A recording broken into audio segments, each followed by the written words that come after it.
Have you ever had a moment in your life where you felt something watching you, something unseen, something lurking just beyond the shadows?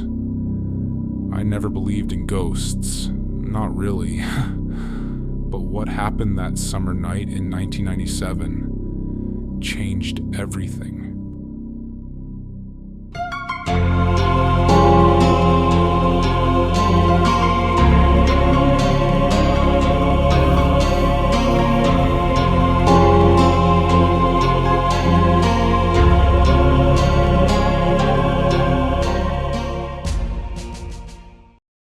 This story begins in the summer of 1997.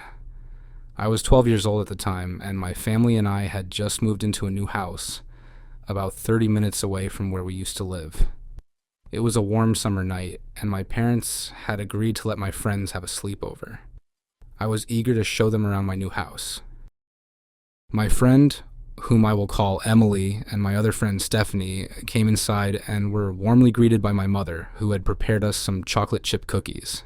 I showed my friends around the new house, and then we made our way to the living room, where we set everything up for our slumber party. Emily excitedly opened her bag to show me some spooky movies she had brought and rushed to the VCR to put one in. "Don't you girls watch anything too scary tonight?" my mother chimed in. "I'll be just in the other room with your father if you need anything," she said as she retired to her room. After she left, we snuggled up in our blankets and put on the movie. When it was over, we were still wide awake and not ready for bed. "I brought some games for us to play," Stephanie said as she unzipped her bag and emptied it on the floor. A few boring games fell out. Nothing particularly interesting at first, but then I noticed something peeking out from underneath. I reached down and pushed the other games aside, revealing what looked like a glow-in-the-dark Ouija board. "Ooh," Emily exclaimed, grabbing the box from my hands. "Is this what I think it is?"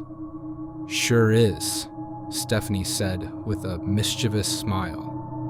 "I snuck it from my older brother's room. He would kill me if he knew I had it." "I'm not sure we should mess with this, guys," I said nervously. "I don't want to accidentally summon anything." "Oh, come on," Stephanie smirked. "You don't actually believe in that, do you? This is just a game. It can't summon anything." "What's the harm in just giving it a try?" Emily added. "We can stop if anything weird happens." All right, I sighed. "We can try it just this once, but if anything weird happens, we're stopping right away." "Yay!" my friends shouted in unison as they took the board out of its box and laid it out on the coffee table.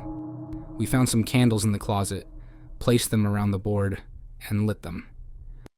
Then we turned out the lights and sat down. "So, how do we use this thing anyway?" I asked. Emily and Stephanie began explaining the rules to me. "We need to ask a question first," Stephanie said. "Then we all put our hands on the planchette, and it'll guide us letter by letter to the answer. And don't forget to move the planchette to goodbye when you're done," Emily added. "You ask the first question," said Stephanie. "This is your new house after all. Maybe you can ask if there are any ghosts here." "Okay," I said nervously. Are there any spirits here with us tonight?" I asked quietly. "If so, please answer us." We all held our fingers over the planchette, waiting for an answer, but nothing happened. "See? I told you there was nothing to be worried about," Stephanie said. We moved the planchette over. Goodbye blew out the candles and turned the lamp back on. "Well, that was lame," Emily said with disappointment. "I was hoping for some ghosts." I laughed and admitted that I was glad we didn't get a response. Still full of energy and eager for more fun, we decided to play hide and seek. I wanted to be it first, so Emily and Stephanie ran off to find hiding spots, while I closed my eyes and counted to 10. When I finished counting, I ran off in search of my friends. Emily was always the easiest to find, and I spotted her first, hiding behind the shower curtain in the bathroom. She and I then split up to look for Stephanie. As I made my way toward the back of the house, I noticed the door to my dad's office was open. My father had a hobby of building model airplanes and cars, and all his important equipment was in that room.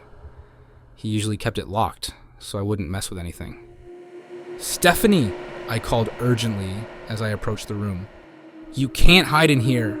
This room is off limits." I walked inside and looked around, but there was no response. "Stephanie, this isn't funny. If Dad catches us in here, we're in big trouble," I said, growing more frustrated. Just as I was about to say something else, I saw something dart quickly behind the office chair.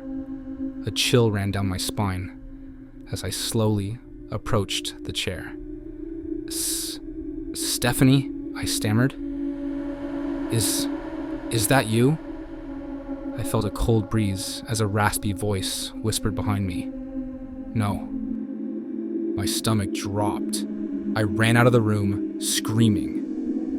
Stephanie popped out of the broom closet in the kitchen, where she had been hiding, and Emily ran out from the living room. "What? What's wrong?" they both asked, trying to calm me down. I frantically tried to explain what had happened when my dad stormed out of my parents' bedroom. "What on earth is going on?" he asked with concern. I tried to tell him, but he didn't believe me. He just said the scary movies had probably gotten to me and told us all to go to bed. I settled into my sleeping bag, still shaken. My friends were already fast asleep, but I couldn't stop replaying what had happened in my head. I was finally starting to drift off when I heard faint whispering. I bolted upright, my heart pounding, but I couldn't see anything. The whispers seemed to come from every direction.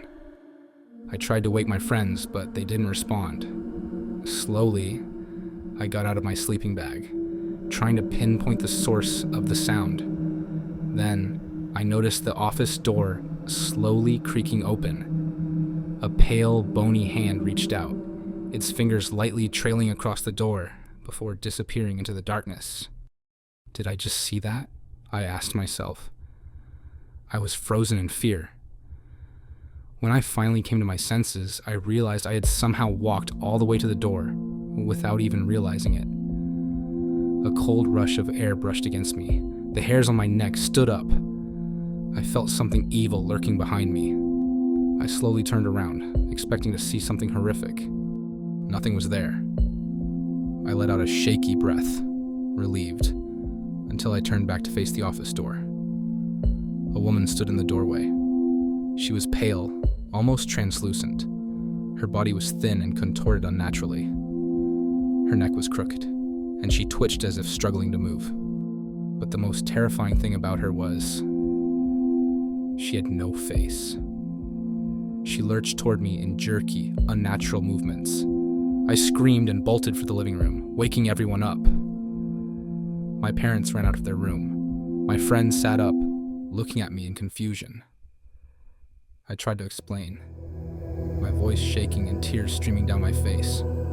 My parents dismissed it as a nightmare, scolding us for watching scary movies before bed. No matter how much I pleaded, they wouldn't believe me. That night, I convinced them to let me sleep in their room. My friends stayed in the living room. After what felt like hours, I finally drifted into uneasy sleep. The next morning, my friends teased me about my nightmare at breakfast. When their parents picked them up, I didn't see the faceless woman again. But I never allowed Stephanie to bring that Ouija board over again, much to her disappointment. I truly believe something evil was attached to it, and for some reason, it was drawn to me. This was the scariest thing I have ever experienced. A warning to all of you. Don't mess with the Ouija boards. They're not just toys. They might just open the doorway to something waiting for you on the other side.